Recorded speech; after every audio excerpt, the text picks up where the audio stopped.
Vous êtes en compagnie de Radio Taïwan International.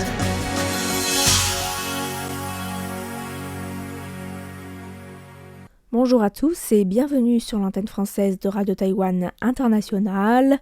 Ici Lisa Dufaux pour vous présenter le programme de ce mercredi 28 janvier 2026. Aujourd'hui, c'est Tiffany Lee qui vous présentera le journal de l'actualité qui sera suivi du décryptage dans lequel nous continuerons le bilan de cette première année de mandat du président américain Donald Trump et de son impact sur Taïwan. Vous pourrez ensuite retrouver Sasa dans l'émission Les joies de l'éco-construction avec la première émission sur l'architecture des zoos. Voilà pour les ondes courtes et vous pourrez également retrouver sur notre site internet un nouvel épisode de l'heure des musées présenté par Miao Yonghua sur le thème des fêtes et des réjouissances dans la Chine ancienne. Je vous souhaite à tous une excellente écoute et je vous laisse sans plus tarder en compagnie de Tiffany Lee pour le journal de l'actualité dont voici les principaux titres. Dialogue économique Taïwan-USA autour de la résilience des chaînes d'approvisionnement. La ministre de la Santé du Paraguay en visite à Taïwan. Le TPP déconseille au KMT de devenir un collaborateur du PCC. La MAC estime peu probable une invasion chinoise à Taïwan à court terme.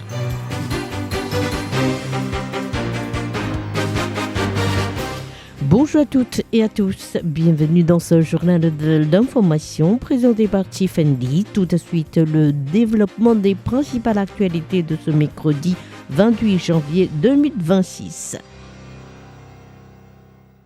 Dialogue économique Taïwan-USA autour de la résilience des chaînes d'approvisionnement. Une délégation taïwanaise dirigée par le ministre de l'économie Kong Min-shin a pris part à une réunion avec une délégation américaine conduite par le sous-secrétaire d'État pour la croissance, l'énergie et l'environnement Jaco Elbert. Cette réunion ayant eu lieu à Washington mardi 27 janvier heure de Washington est la 6e dans le cadre du dialogue de partenariat de prospérité économique ou EPPD mis en place par l'administration Trump en novembre 2020 vers la fin du mandat présidentiel précédent de Donald Trump dans le but de renforcer le partenariat économique entre les États-Unis et Taïwan. Jaco Elberg a précisé que cette rencontre avait pour but de sécuriser à tous les niveaux les technologies liées à l'intelligence artificielle, aussi bien pour les minéraux et les semi-conducteurs que pour les infrastructures du numérique. Il a ajouté que le dialogue avait fait progresser plusieurs projets sur la sécurité de la chaîne d'approvisionnement, sur le système de certification pour les drones, mais aussi sur la levée des obstacles tarifaires des investissements. En réalité, la chaîne d'approvisionnement des drones, la formation des talents et la coopération taïwano-américaine dans un tiers pays ont également fait partie des sujets de discussion. Dans le même temps, le Bureau de représentation économique et culturelle de Taïwan aux États-Unis et l'Institut américain à Taïwan ont signé à Washington une déclaration conjointe manifestant leur soutien à la PAC Silica Déclaration, dont Taïwan souhaite aussi devenir une partie signataire, tout comme les États-Unis, le Japon, la Corée du Sud, l'Australie, Israël et Singapour, afin d'apporter son soutien à la stabilisation de la chaîne d'approvisionnement mondiale des terres rares. À Taipei, le Premier ministre Zhou Rongcai a salué ce matin la conclusion de la réunion à Washington. Nous avons également signé une déclaration conjointe soutenant la Pax Silica Declaration et la coopération économique sécuritaire. Cela constitue une base cruciale pour notre partenariat stratégique dans la coopération technologique. Nous continuons à progresser dans ce cadre.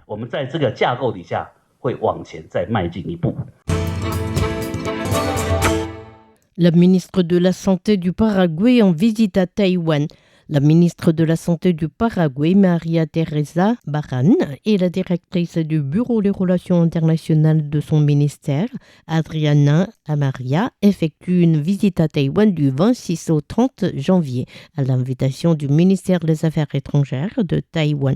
Le ministre taïwanais des Affaires étrangères, Lin Jialong, les a invités hier à un banquet officiel et a exprimé sa reconnaissance pour le soutien ferme continu du gouvernement paraguayen à la participation de Taïwan à l'Organisation mondiale de la santé. La ministre de la Santé a souligné que Taïwan jouait un rôle important dans le développement du système de soins au Paraguay et dans le monde. Elle a notamment remercié Taïwan de son soutien au projet HIS ou Hospital Information System, visant à informatiser les données de l'ensemble des établissements de santé dans son pays. Elle a également exprimé sa reconnaissance pour le soutien taïwanais au projet d'un futur hôpital général à mettre en place à Asunción, la capitale, qui sera un établissement emblématique de santé pour le pays d'Amérique du Sud. Le projet HIS, lancé en 2017 avec l'objectif de couvrir 100% de la population nationale, a déjà atteint 77% de sa réalisation, soit 1188 établissements de santé. Parmi les convives du banquet étaient également présents la vice-ministre de la Santé Lin Qingyi, le directeur général de l'hôpital général de Cathay, Jian Zhicheng, et le secrétaire général de la Fondation de coopération au développement international de Taïwan, Li Zhihong, qui ont partagé leur avis sur le développement des soins intelligents et la coopération des deux pays dans ce domaine. Le DPP déconseille au KMT de devenir un collaborateur du PCC. Le vice-président du parti Kuomintang KMT, Xiao Xucheng, a annoncé aujourd'hui en conférence de presse qu'il visiterait la Chine du 2 au 4 février à la tête d'une délégation formée d'une quarantaine de chercheurs pour prendre part au forum sur les échanges et la coopération interdroits, une rencontre régulière conjointement organisée par le KMT, principal parti d'opposition de Taïwan, et le Parti communiste chinois PCC. En réagissant à cette annonce, le Parti démocrate progressiste, ou DPP, parti au pouvoir, a appelé le KMT à cesser de se soumettre au guidage de Pékin au risque de devenir une faille dans la souveraineté de Taïwan. La porte-parole du DPP, Han Ying, a évoqué les reportages de plusieurs médias qui ont dénoncé un rôle douteux de Pékin derrière les tentatives du KMT de boycotter continuellement le budget de la défense et la coopération entre Taïwan et les États-Unis dans la chaîne d'approvisionnement mondiale lors des débats au Parlement. La porte-parole se demande si ces tentatives du parti d'opposition répondaient à des conditions imposées par Pékin pour donner son feu vert à une éventuelle rencontre entre la présidente du KMT, Zheng Liwen, et le secrétaire général du PCC, Xi Jinping. La MAC estime peu probable une invasion chinoise à Taïwan à court terme. Hier, lors d'une interview accordée à deux journalistes ukrainiens, le vice-président de la Commission ministérielle des Affaires continentales, ou MAC, Shen Yo-jong, a affirmé qu'il serait peu probable que Pékin lance une attaque contre Taïwan dans un proche avenir. Nous avons appris l'arrestation du vice-président du comité militaire central, Zhang Youxia, soit le numéro 2 de l'armée populaire de libération. Cela suggère que la purge au sein de l'armée n'est pas encore terminée. La Chine est déjà confrontée à des problèmes internes sérieux, dont le problème économique que je viens d'évoquer. En plus de cela, il y a les problèmes de loyauté, de corruption, voire de conviction des militaires. Xi Jinping ne devrait pas s'estimer prêt à déclencher une guerre. Le vice-président de la MAC a précisé par ailleurs qu'aucun signe de préparation au combat n'avait été observé dans l'armée chinoise à l'heure actuelle. Selon Shen Youzhong, le président chinois Xi Jinping devrait avoir tiré les leçons de l'invasion russe en Ukraine et estimé qu'une guerre contre Taïwan ne serait pas une bonne option. Néanmoins, le responsable a signalé les tentatives de Pékin d'infiltrer et diviser la société taïwanaise de manière de plus en plus sophistiquée, en ajoutant que pour les contrecarrer, le gouvernement s'efforçait de réviser les lois et les réglementations relatives, de démasquer les jeux propagandistes chinois, mais aussi d'avertir la population taïwanaise des éventuels risques dans les échanges proposés par la Chine. La vice-présidente de la République visite le centre de recherche de drones volants à Chiayi. La vice-présidente Xiaobi Kim a visité lundi 26 janvier le Asia UAV AI Innovation Application R&D Center à Chiayi. Créé en 2018, les autorités du comté de Chiayi ont profité de l'occasion pour organiser une démonstration des fruits des recherches dans ce domaine acquis par le secteur. À la fin de sa visite, la vice-présidente a assisté à une table ronde avec les représentants du secteur et a salué les progrès rapides de l'industrie malgré son début relativement tardif. Xiaobi Kim a souligné que pour la sécurité nationale, il était important pour le secteur de rester totalement à l'écart de la chaîne d'approvisionnement rouge, en faisant référence à la Chine communiste et en ajoutant que cet écart se révélait d'autant plus important pour les entreprises qui visaient aussi le marché international. La vice-présidente a promis au secteur le soutien continu du gouvernement dans le développement d'un écosystème industriel complet qui lui permettra de rattraper rapidement des grands producteurs internationaux et de conquérir les marchés étrangers.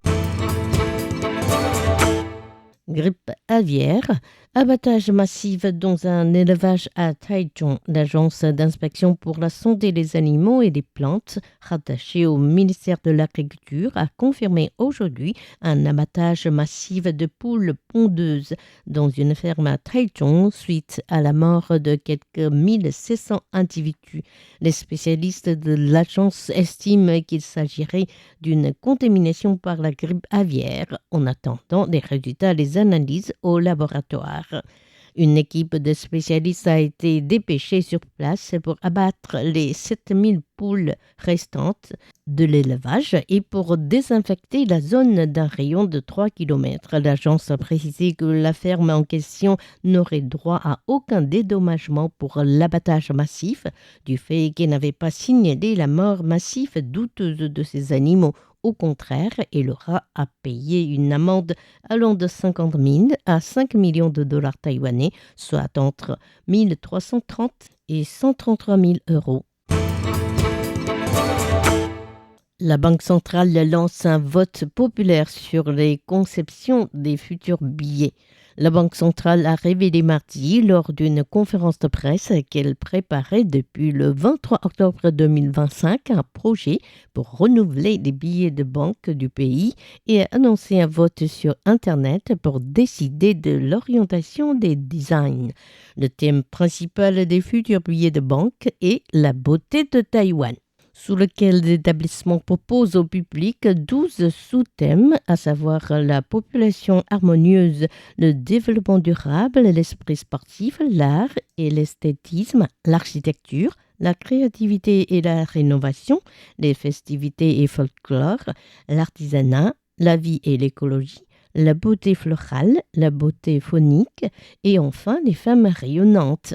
De manière plus précise, le directeur du bureau d'émission de la banque, Teng Yen-ta, a évoqué à titre d'exemple les super-héros à l'appel qui ont aidé de leur propre initiative les sinistrés des inondations à Hualien à nettoyer leur maison en septembre dernier, mais aussi la tour Taipei 101 ou encore les semi-conducteurs.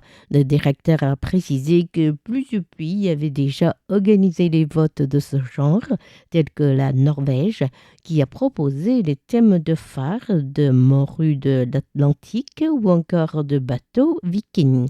Les personnes intéressées peuvent participer au vote du 27 janvier au 13 février. Chaque participant peut voter en faveur de 5 sous-thèmes au maximum.